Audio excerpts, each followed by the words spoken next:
Dimma Hardwick has resigned from his role as Richmond's head coach, and that needs to be talked about in a big, big way. The good, the bad, and the ugly from the fallout of Richmond needing a new senior coach. And you know what the deal is, people. Let's get straight into it and react to what's happened.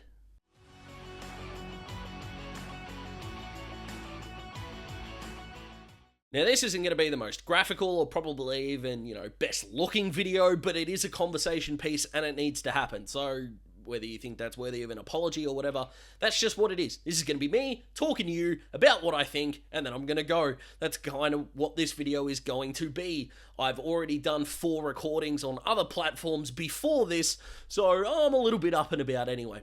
Let's get into it. So, Dimma Hardwick has gone. He's not Richmond's coach anymore. Let's start with, firstly, and it's also going to be the end of this video as well, is that Dimma Hardwick is a walk-up Hall of Fame coach.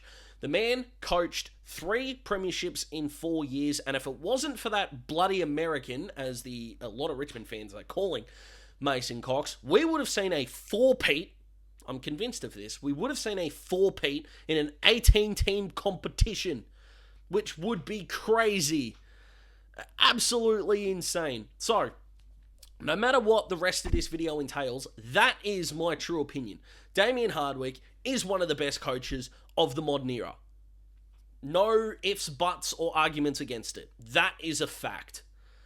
Right, let's start with, why was this story allowed to be leaked before the players were told and this meeting happened? Yes, the journos need to be first. Right? That is the nature of the media business. Now, if you can't really understand that, I don't think me or anyone else explaining that to you is going to make it better.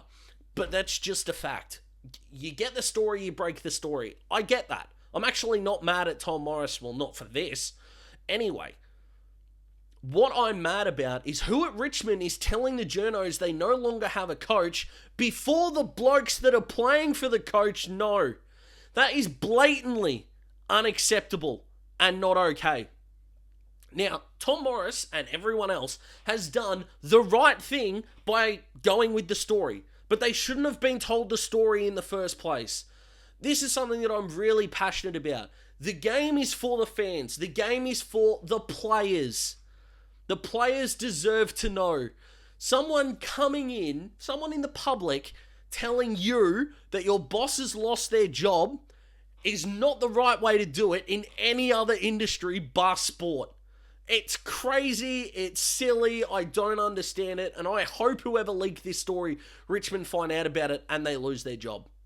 Controversial opinion, I don't care. That's where I stand. It's not good enough. Now, Dimma is obviously fatigued, stressed, burned out. They're all the terms that either are used, being used, or will be used in the coming 24, 48 hours.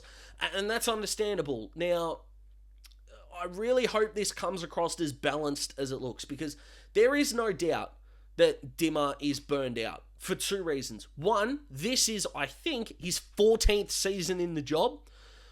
Of course you're going to be burned out. Of course you are. Right. So longevity, not Dimma's problem. The last couple of years, that is Dimma's problem. There has been some behaviour from Dimma, we all know what it is, that has created some fractures in that football club and have created probably some fractures in his psyche. In 2015 and 16 even, the board wanted to overthrow him, there was going to be a big coup, yada yada yada. But Dimma stood fat. That positivity was always there, and in his press conferences, you can even see that he's just getting that little bit standoffish is probably the word that I would use. And I've got to be honest, right? I am a massive advocate for mental health for everyone. Now, of course, as someone who is male, I am a big advocate for male mental health because it's something I understand. I would never look at a female or a non-binary person and attempt to explain to them how their mental health works. I would never explain to a dude how their mental health works. I can understand more with the male brain. I have one. This is a mental health issue. Now, yes, some of that mental health issue is 100% Dimma in the wrong. And this will be the last thing that I talk about it. But it doesn't mitigate what he's going through in his life. right? It doesn't. It's the same thing with Clarko stepping away. Regardless of what you think of the racism investigation, and I don't mean to put this and Dimma in the same spot, at the end of the day, we can't go around as a footballing public and smacking blokes from pillar to post. It gets to a point where they take a mental health break, whether it's temporary or permanent, and then we turn around and go, oh, we're sorry to hear.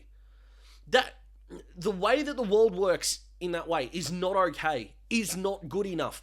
If Jason Horne-Francis, I swear to God, takes time away from the game for mental health reasons, if any of the media turn around and say that they hope he's okay, that's a good thing to say. But if they're seriously jumping on that this is a serious mental health topic, and I don't care if this gets demonetized for this, fuck you and fuck you for what you stand for. Because that can't be the way the world works. You can't be punching someone in the head, literally, and then turning around and saying we really need to talk about concussion. Those two things cannot coexist at all. So, my big takeaways here are, one, the person at Richmond shouldn't leak the story. Two, I hope Dimma Hardwick finds the happiness and the health that he deserves. That everyone deserves. And not only that, he is an AFL immortal. He played in 2 flags. He coached in 3. Regardless of what you think, that man stood up for his players and showed a love, a passion, and a feral ability to get opposition fans to hate Richmond because the guy at the top was a leader that would never back down. And that is something that there are so many teams in the competition could wish they had. If you asked any St Kilda fan, for example, or a North fan, or a Gold Coast fan, or a Giants fan, or a Freo fan, or a West Coast fan right about now, would you want a coach that not many in the media liked, but would back your players to the hilt, even when things were going badly? It wasn't as if 2017 was the first time Dimma stood up for his players. He did it day one. Day one. And the players are now going to go into a meeting already knowing everything. It's been a shit show. It's been a balls up. And I can only hope that we only take a small amount of time in order to reflect on how bad this has been and then get to the celebratory moments. Get into the grateful moments. Get into the iconic moments. Get to the appreciation. If you're a Tigers fan, you already love Dimma. If you're not a Tigers fan, we appreciate and we respect the acumen, the intelligence, and the club lover and leader that he was.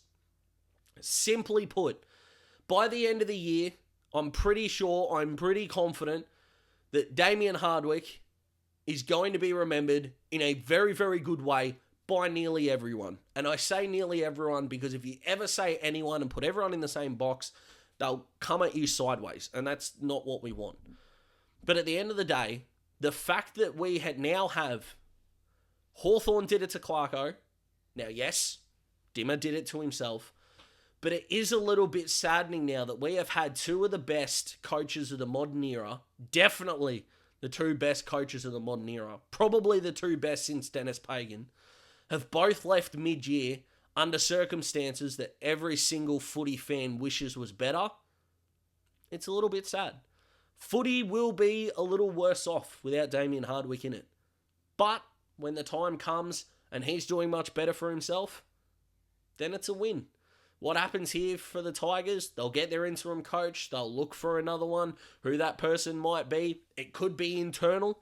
Does Justin Lepich get another go? Because plenty of coaches have been like that in the past. They wouldn't go down the Brett Ratton path or anything like that. Daniel G. and Syracuse, Anamuze and Jamie Graham are kind of the assistant coaches that are getting thrown around a lot as the next in line. But it's a wait and see job. But it's not really about the Tigers at the moment. It's about Dimma. Probably since COVID started, he hasn't been okay. And that's okay.